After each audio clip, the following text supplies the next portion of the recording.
हल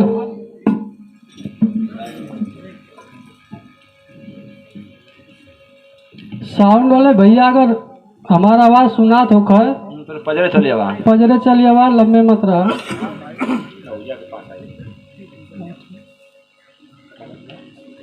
सबसे पहले उस बाबूजी के आत्मा को कोटि कोटि प्रणाम करता हूँ।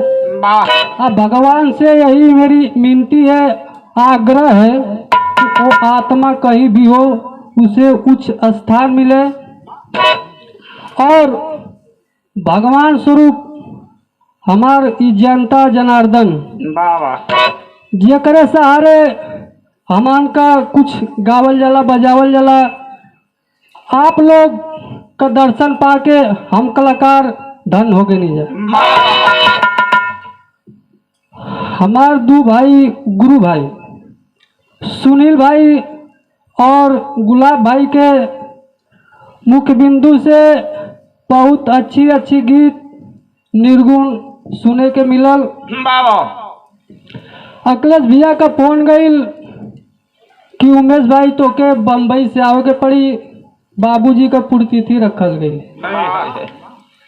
ये देखा मनोज भैया भैया तनी एकर साउंड बढ़ावा, हारमोनियम का बढ़ाला भैया। ये सबके चाहिए, औलाद पैदा कईल बड़ी बात ना होले, ओके अच्छी राह दिखावल बड़ी बात होले, जो कि बाबूजी ने कर दिखाया है। अच्छी सोच, अच्छी विचार, अच्छी शिक्षा दिए, जो कि आज देखने को मिल रहा है हम लोग को। भले से बाबूजी हम लोग के बीच में नहीं है, लेकिन ऐसा लग रहा है ये दोनों भाई के देख रेख में कि हम लोग को हर साल याद करने का सौभाग्य प्राप्त होगा। ऐसा चाहिए नहीं तो कुछ लड़का ऐसा हुआ मनोज भैया गाना बजाना हो तो नहीं बात समझला कि माई बाबू का पूरा पेंशन का पैसा ले लेते हुआ, अगर सरकारी हुआ तो पूरा हिसाब का पैसा ले लेते हुआ, और जब कुछ लाख ना रहते हुआ तो वृद्धा आश्रम में भेज देते हुआ। और उसके बाद भी नहीं घरे के मामला हम जानते हैं। तो ऐसा ना हो कि चाहिए माई बाबू बहुत परिश्रम से पाले ना, अगर तो के सरकारी नौकरी धरा देना तोरे पास रुपया हो गई तो उनके वृद्धा आश्रम में भेज देबा पैसा के बदौलत, कल तोहरो यह नंबर आई, लेकिन ई कहाँ के वो सोचत बा। तो ऐसा ना हो कि चाहिए बाबू माई के सेवा करा, बाबू माई ही भगवान हुआ, लेकिन लोग कहाँ मानत हुआ, उनके तो दिक्कत हो जाते कि माई हमारे मेहरारू से झगड़ा करत है, बाबू दुआरे पर दिन रात चिल्लात हुआ। ऐसा ना हो चाहिए, रुपया के बल से सब कुछ ना होला। माई बाबू एक बार धरती से चली जाइए तो फिर वापिस ना आवला हुआ। आओ मास्टर गीत संगीत के दुनिया में चल जा, तो माई का 4 लाइन स्तुति है, छोड़ दे क्या होता है।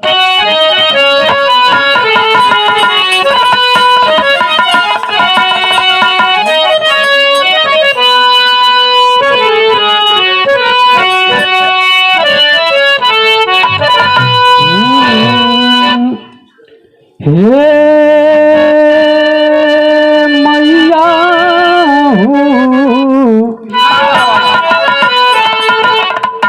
हे मैया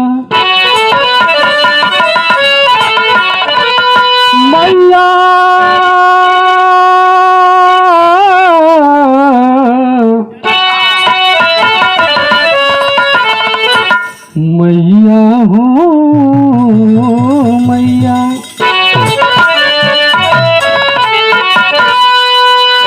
जयति जयति जय शारदा सद्गुण विद्या खान।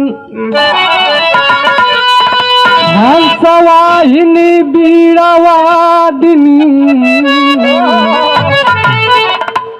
पूजे सकल जहां।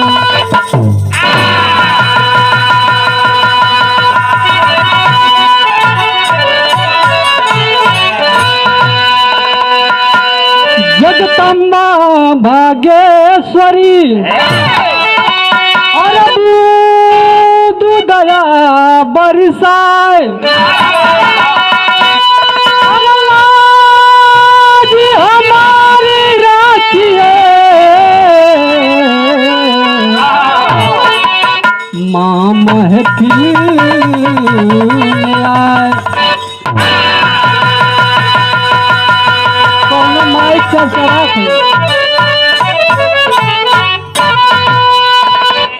दीन गुण हम अधम अधीन हई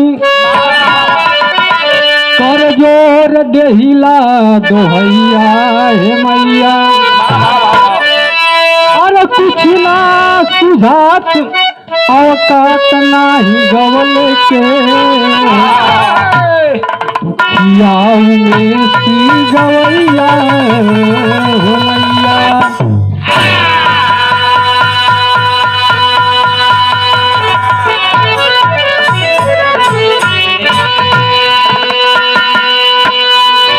गुलाब भैया बतौलन किसे पहले शुभ काम अपने अपने इष्ट देवतन के मना लोग चाहिए पूरा बता गईलन। स्वर्ग के चाहे वाला लोग माँ सरस्वती का आराधना वंदना करन। ज्ञान के चाहे वाला लोग, धन के चाहे वाला लोग माँ लक्ष्मी की अर्चना वंदना किया करते हैं। और बल के चाहने वाले लोग वीर बजरंगबली की अर्चना वंदना किया करते हैं। ओ बीड़ा वाली माई के दरबार में एक भक्त जाके माई से अर्जी लगाओ था, मास्टर कैसे एक लाइन गीत लगल, इस जमाने का लेटेस्ट गीत है।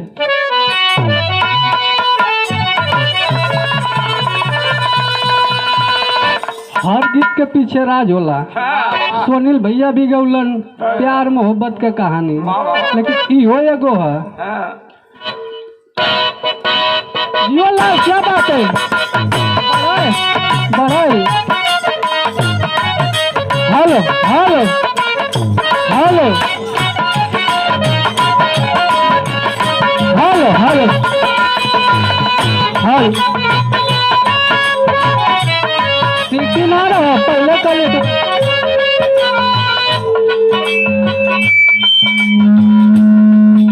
हेलो हमान का ना ही जा कुछ लगा देगा गाय के चल जाए। ये देखा 101 रुपया का पुरस्कार हमारे भाई अखिलेश यादव, मनोज भैया। जब अखिलेश भैया हम और इंदल भैया गाँव बैठल जा हारमोनियम लेके, तब तक बाबूजी आवे। जब बाबूजी आवा वो बैठ जा, मन का पता न चला कि मन का चर्चा हुआ कि बाबूजी वो लगा ना कि सब एकदम समाज के जैसे बैठल वैसे एक गीत गाया करते थे। एक बात कहूँ सजनी गठियाला चुनरिया में, एक दिन बिक जाइबू माया के बजरिया में। परमोचा हमारे मास्टर गीत बजाओ। ये देखा रोड राजा हमारे शिव भैया के तरफ से 51 रुपये का पुरस्कार। ढोलक के बहुत सुंदर कलाकार भी हुआ। ये सिपाही भैया बतावल जाला 2-4 जानी के नाम के पीछे साहब लगेला। डॉक्टर साहब, ड्राइवर साहब, मास्टर साहब, नहीं तो कहते पढ़ाई कला साहब जल्दी ना लगेला। कंडक्टरों साहब हुआ। हमारे मास्टर एक गीत का संगीत कर तू।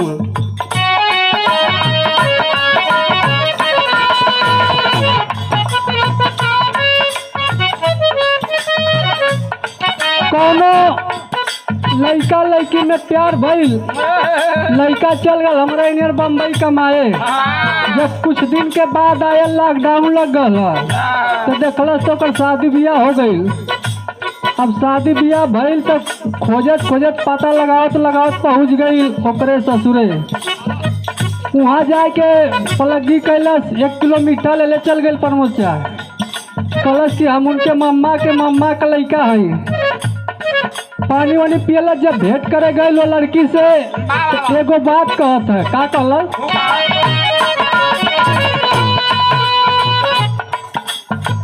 तोहरा के रखली हम सहेज के,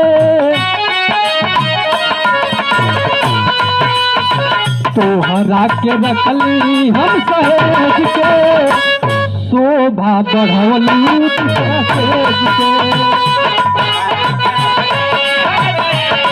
ये मालिक क्या बात है?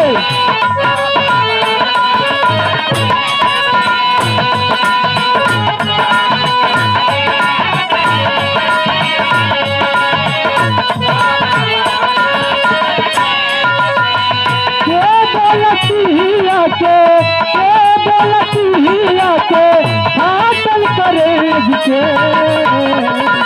तोहरा के रखली हम सहेज के, ओ भागवली दूसरा सहेज के।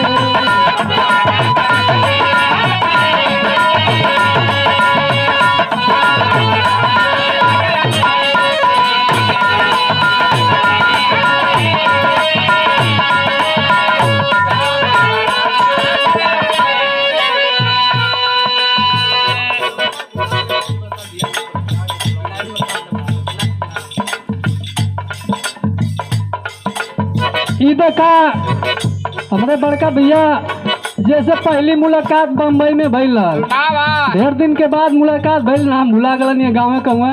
नारद भैया के तरफ से 51 रुपया का आशीर्वाद मिलल। भैया के चरणों में कोटि कोटि प्रणाम, आम जनता के प्रणाम, जहाँ तक आवाज जा तो सबके प्रणाम बा। लेकिन वंदना के लाइन में भक्त बताओ।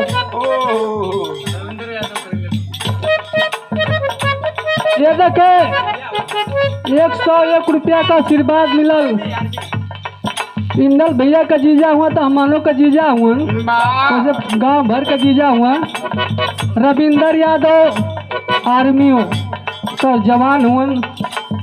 ये देश दो ही लोग के देख रेख में चल रहा है, पहला जवान दूसरा किसान। आई बिचवा में जब खादी जितना बढ़िया पहिरत हुआ उतना जोर लूटत हुआ। अभी नया नया नियम लगल हो, जनता बड़ा लोग हम परेशान कर दो को। लेकिन भक्त तो माई बीरा वाली से आराधना प्रार्थना कर रहा है।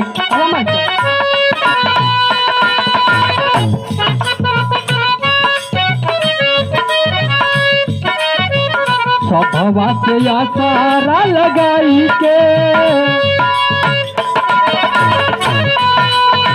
सभवा से आसारा लगाई के, बेटवा बोलावे आजमाई के।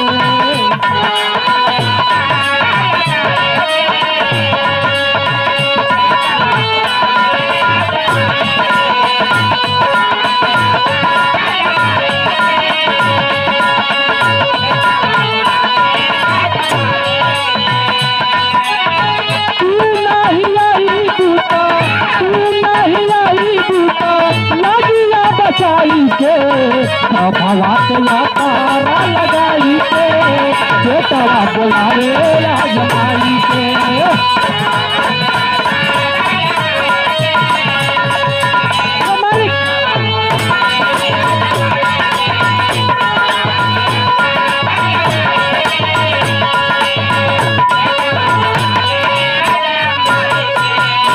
ये देखे 101 रुपया का आशीर्वाद सर्कस यादव मटखन्ना के धरती से। रिश्ता में मनोज भैया हमार नाना लगी हैं, ननिया और भी हमार मटखन्ना में है, जोखन प्रजापति और मुन्ना प्रजापति। आम जनता के पलकी प्रणाम बा। ये हमारे नाना जी के भी चरणों में कोटि कोटि प्रणाम बा।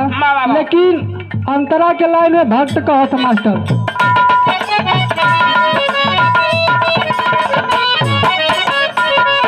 ये धरती पे जे भी आवेला ओकर सपना होला कि हम पढ़ लिख के बाबूजी के नाम रोशन करब। हर एक इंसान का अलग अलग सपना होला, लेकिन हमार सपना का मास्टर बचपन से गीतिया से प्रीतिया बजा गई।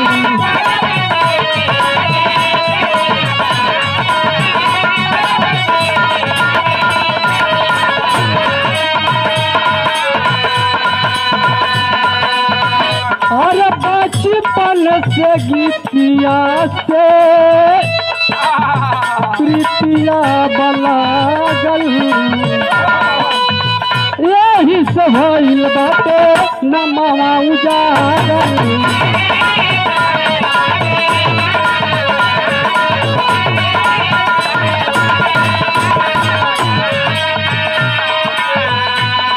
अगर यहाँ से लेके बम्बई से लेके सोशल मीडिया यूट्यूब गूगल से अगर हमके सब जाना था तो गीत संगीत के वजह से जाना था, नहीं तो हमके क्या जाना कि हम के हैं कहाँ है के कल लड़का है। लेकिन ये आप लोग का देन है, प्यार दुलार आशीर्वाद है, तो भैया लोग का सहयोग है। तोहरा बिना सर गम सजाई के, तोहरा बिना सारा गम सजाई के, ये तवा बुलावे आजमाई के।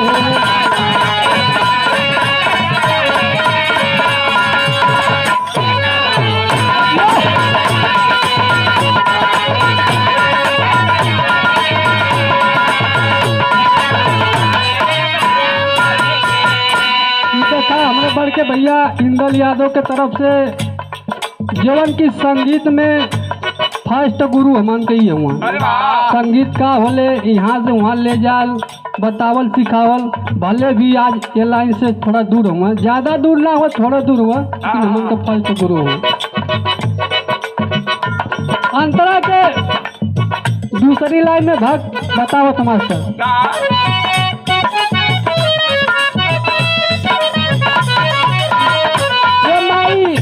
वाद का जितना भी यंत्र है, चाहे वो देवी का हो देवता का हो, आपके मर्जी के बिना ना बजल। बताओ तुमका कृष्ण के बसूरिया में तो ही समय,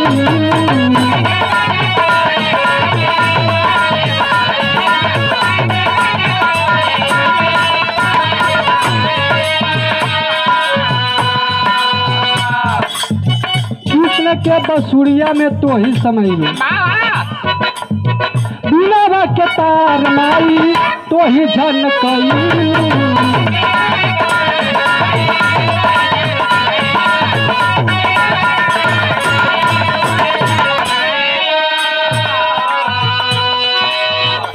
ये देखे हमारे अखिलेश भैया इंदल भैया के भांजा प्रिंस यादव के तरफ से ये पुरस्कार आशीर्वाद आयल। भगवान से माँ सरस्वती से यही कामना है कि अपने मामा का भी, अपने मम्मी पापा का भी आप लोग नाम रोशन करें, तरक्की करें देश दुनिया में।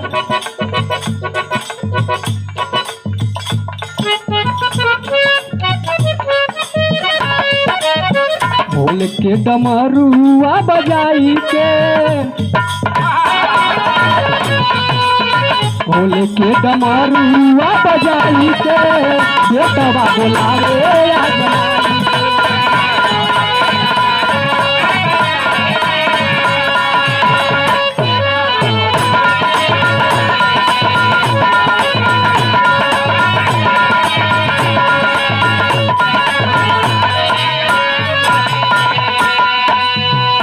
बंदना के आखिरी लाइन में भक्त हमारे गुलाब भैया बताओ ना, बंदरा एक लाइन होकर, दो लाइन होकर, चाहे रात भर माई माई करा, कोनो मतलब ना है। पल भर के लिए याद करा, लेकिन दिल से याद करा। हमारे बंदना का आखिरी लाइन लगत मास्टर गुरु घराने का परिचय है।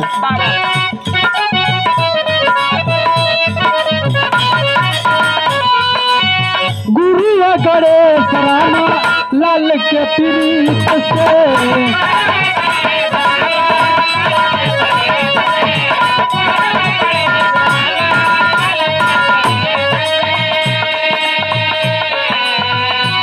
और गुरु गणेश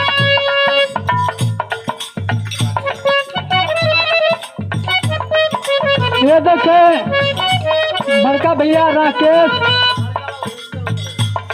और पंकज यादव के तरफ से बड़हरा के धरती से 101 रुपये का पुरस्कार आशीर्वाद बा।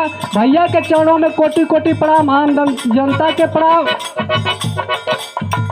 आइए देखे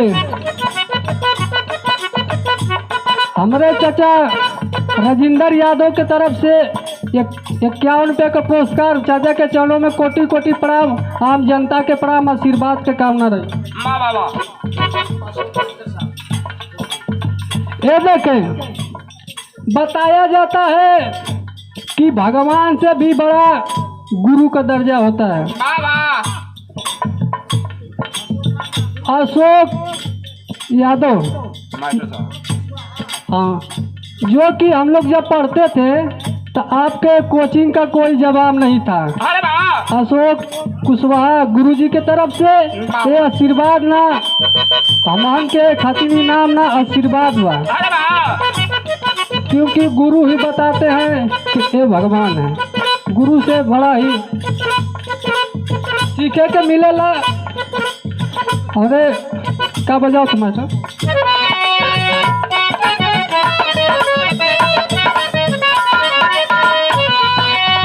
गुरु गणेश रामा लाल के प्रीत से।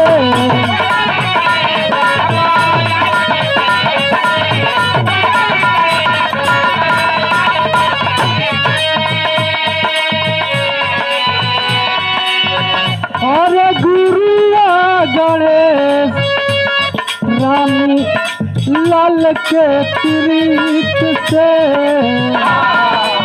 रामदेव नामी भैले चंद्रिका के गीत से।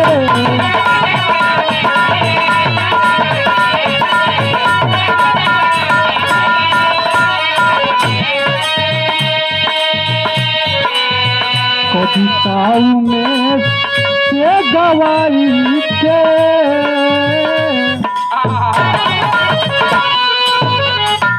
और कविता में से गवाई के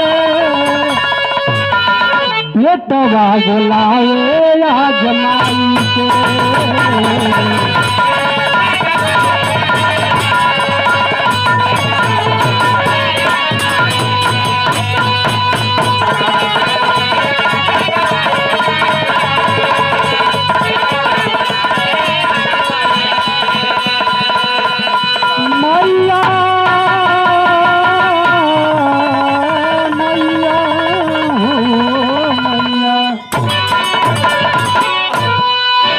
मास्टर वंदना हो गई। तो कुछ बोल रहा था। हाई भैया चाचा दादा लोग बैठल हुआ, कुछ इन लोग के जमाने वाली बढ़िया चीज बजा दा।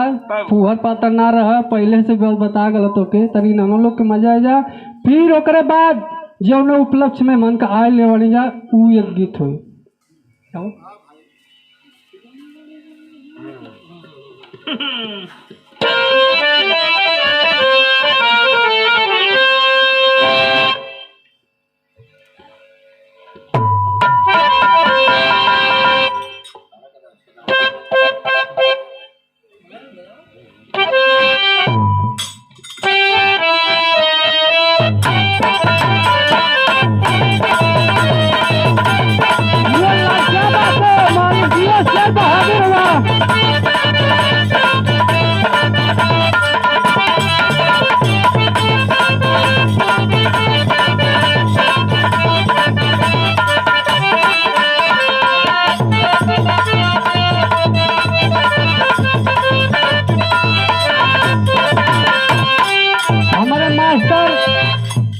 हुआ तो ऐसे रंगीन मिजाज होला, लेकिन समय समय से बड़ा बढ़िया काम करलन।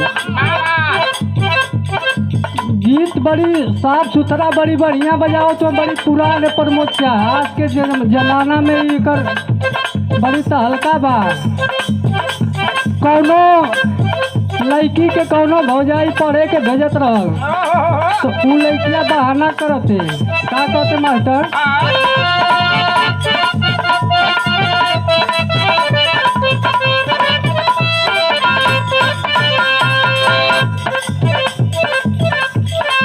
गड़ी गड़ी जाए हो गड़ी गड़ी जाए हथवा में कलमिया गड़ी गड़ी जाए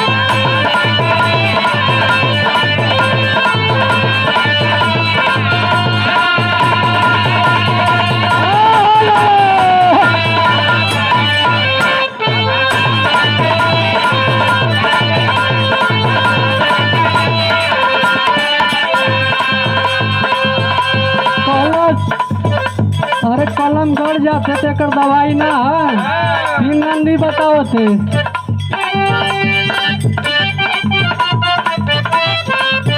अरे दर्द के मारे तो कटरिया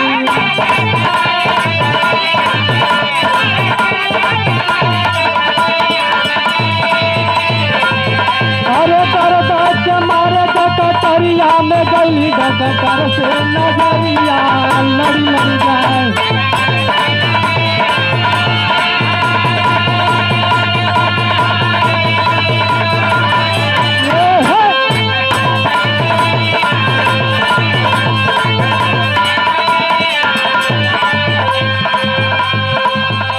एक लाइन और बताओ थे राम भजन भैया ध्यान कहा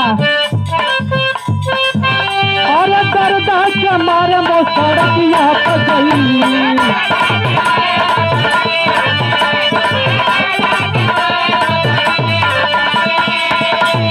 देखो हमारे बड़का भैया राम भजन यादव जी के तरफ से 51 रुपये का पुरस्कार आशीर्वाद बा भैया के चरणों में कोटि कोटि प्रणाम सब भैया के प्रणाम बा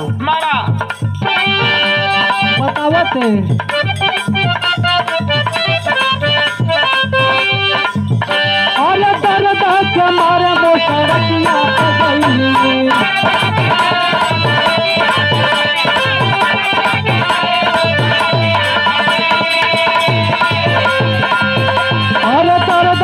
सड़किया पर गई जाए बरसे नजरिया लड़ी लड़ी जाए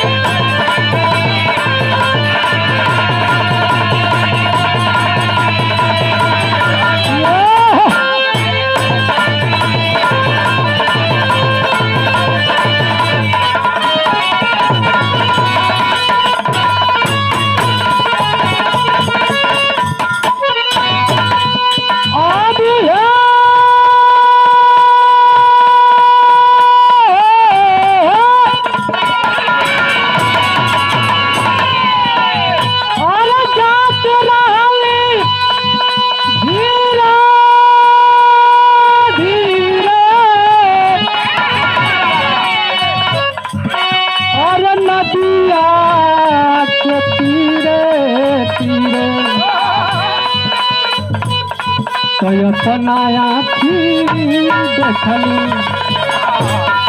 अरे सुधर शरीरिया यज्ञा में जर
अरे अपन जान मालका,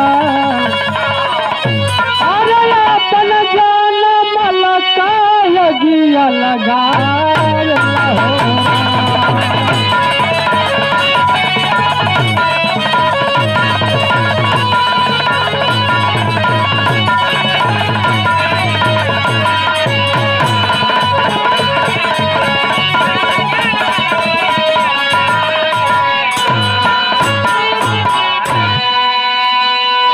चलल जा।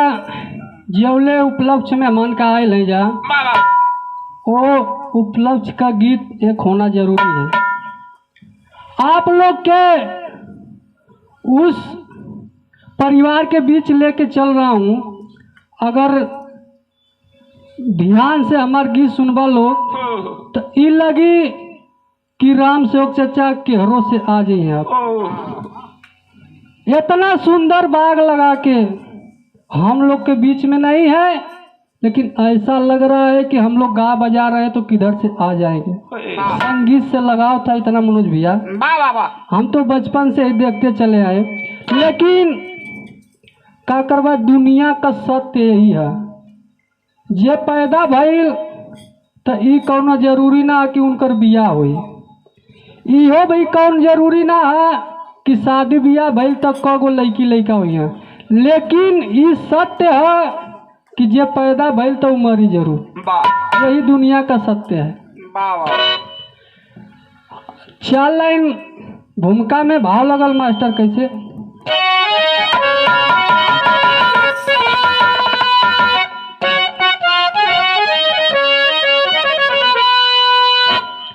कोई पढ़ सकता नहीं मालिक के किताब को, जिसमें है सबकी किस्मत लिखी गई, उनके आगे किसी की है चलती कहाँ, जिंदगी हर दुआएं लेती गई, सबको हंसाते रुलाते वही है, किसी की चुनरी कफन बन गई।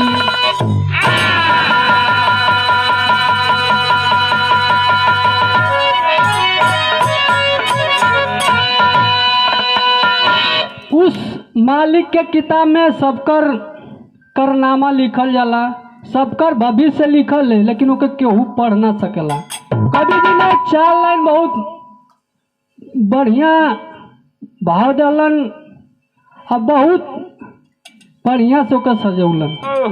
कोई पढ़ सकता नहीं मालिक के किताब को, जिसमें सबकी किस्मत लिखी गई, उनके आगे किसी की चलती कहाँ, जिंदगी हर दुआएं लेती गई, सबको हंसाते रुलाते वही है, किसी की चुनरी कफन बन गई। हमरे गीत का शुरुआत भइल मास्टर, एक लाइन गीत लगल जौन कि हमरे गुलाब भैया गौलन है।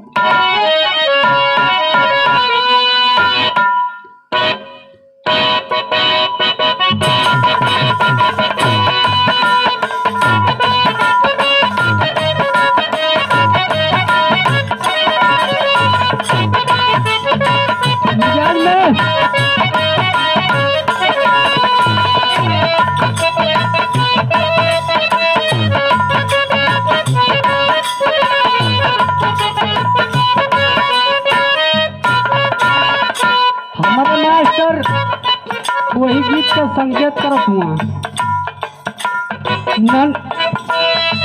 ननद भाऊजैया दूनो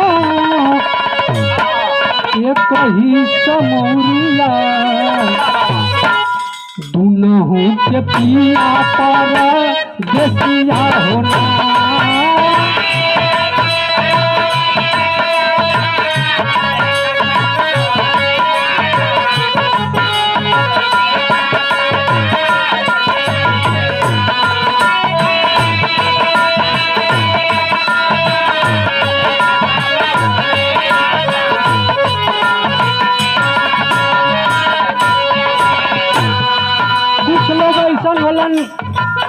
कि उनके चला गईले पे गांव घर खुश हो जाला। और कुछ लोग ऐसा होलन कि उनके चल गए पे पूरा जिला जवार भी गम में डूब जाला। हमरे गीत तो भाव लगल मास्टर।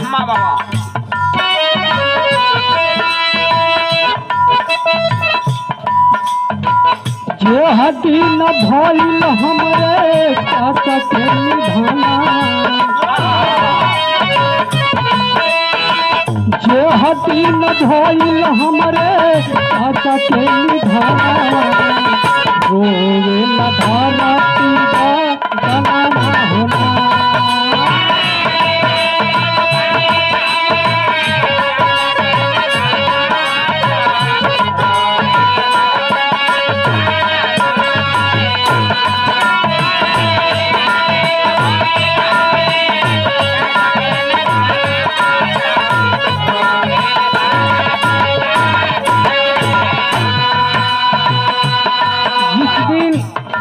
इस दुनिया को छोड़कर, इस बात को छोड़कर रामशोक चाचा चले गए। उस टाइम मैं बम्बई में था।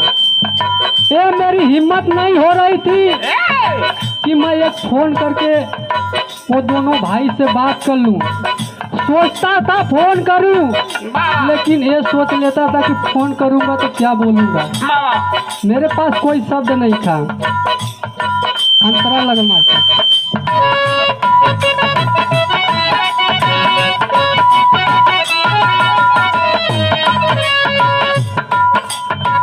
माली बिना सुना सुना लागे हाई बगिया,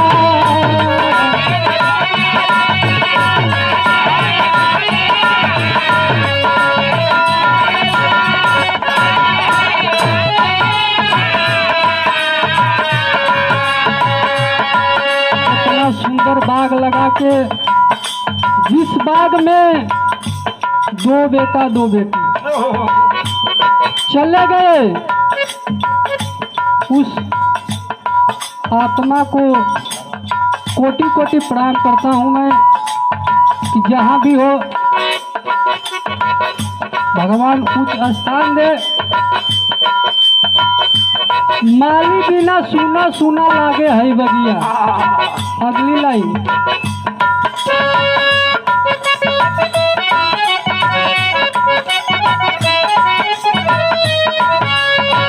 उनका बिना भाई नहीं काला हाई रखिया,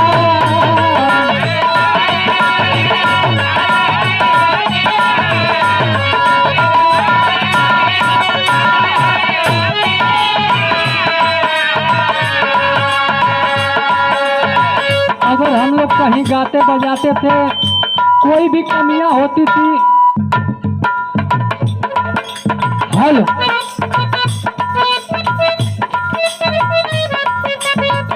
इस लाइन को,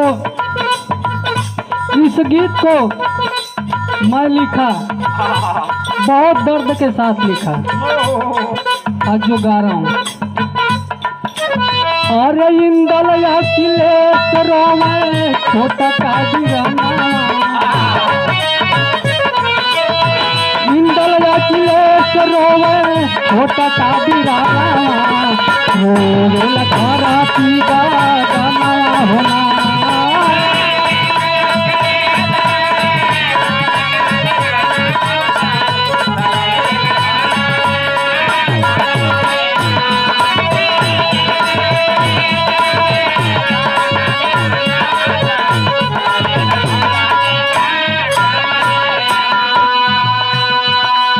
देखें हमरे बड़का भैया इंदल यादव के तरफ से बहुत सारा रुपये का पुरस्कार, चरणों में कोटि कोटि प्रणाम, यहाँ आम जनता के प्रणाम, आशीर्वाद का कामना रही आप लोग से।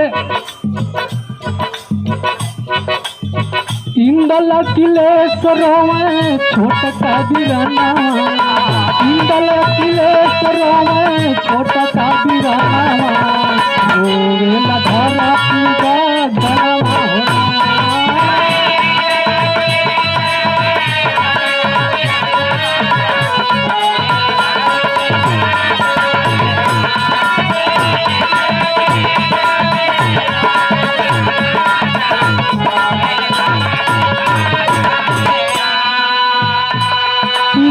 करके गए बाबूजी कि घर में कोई कमी नहीं है, लेकिन कमी किस बात की है? क्या? केहू के भावे नहीं सजल भवनवा,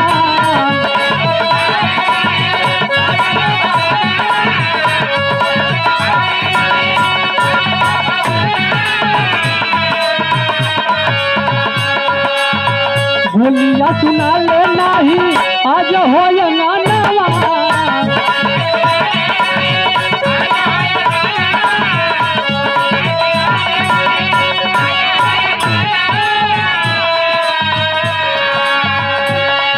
ये ऐसा परिवार है आज के डेट में कि इस परिवार में किसी चीज की कमी नहीं है, लेकिन एक आवाज सुनने के लिए बाबूजी के, हमारे दोनों भाई, दोनों बहन और ये दोनों भाई की पत्नी, जिसे आने के बाद सही गलत का रास्ता बताएं।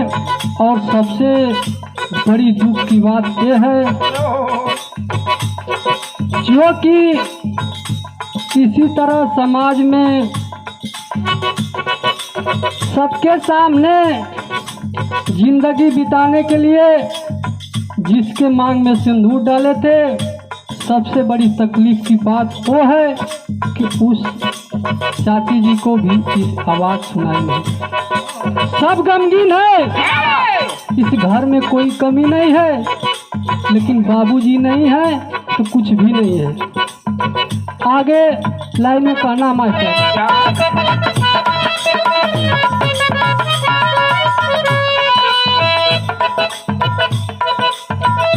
वो माता जी कह रही है,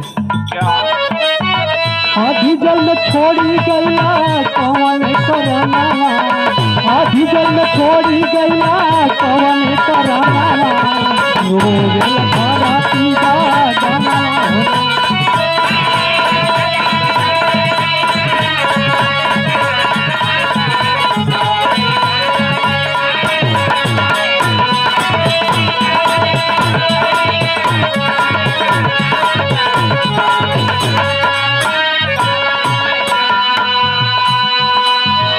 बाबूजी ऐसा थे, अगर कोई मिलता था तो इतना प्रेम से बोलते थे, बतियाते थे, लगता था तो वो अपने हैं।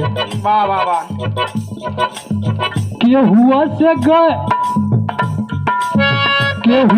बैर नहीं, केहू से कलेश हो,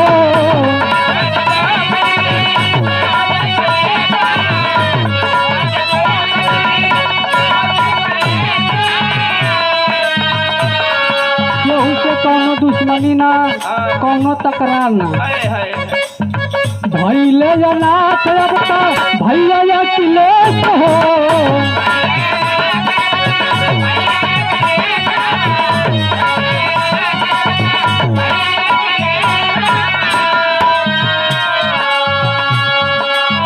हमारे दोनों भाई के सर से पिताजी का साया हट गया, जिम्मेवारी मिल गई।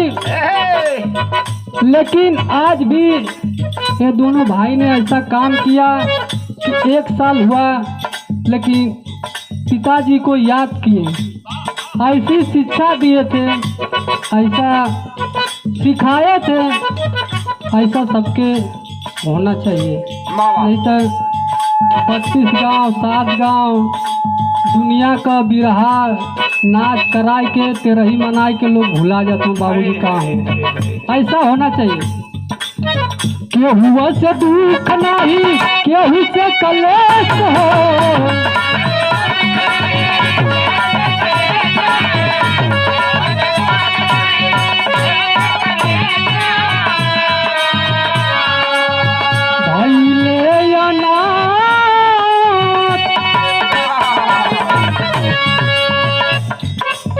भैले नाथ अब तो भैया अखिलेश हो,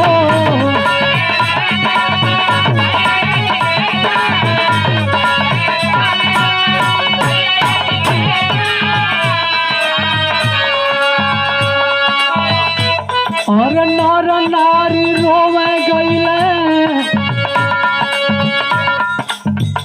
नर नारी रोवे गईले देश के रताना रोवे धारा तीगा गाना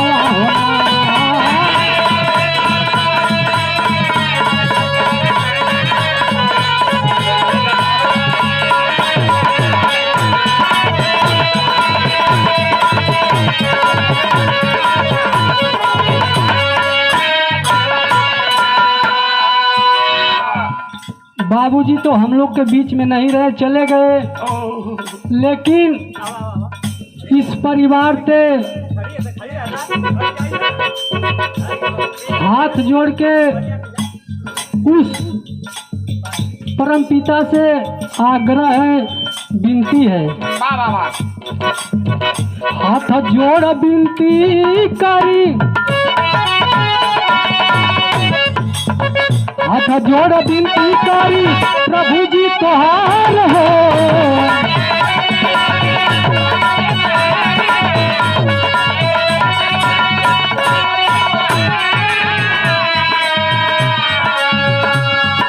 ये दुनिया के मालिक परमपिता आपसे यही आग्रह है, क्या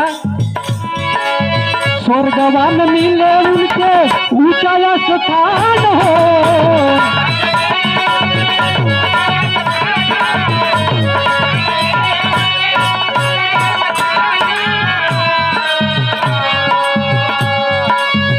कविता उमेश करें जेकर गुण गाना, अरे कविता उमेश करें जेकर गुण गाना रोवेला धारा तीगा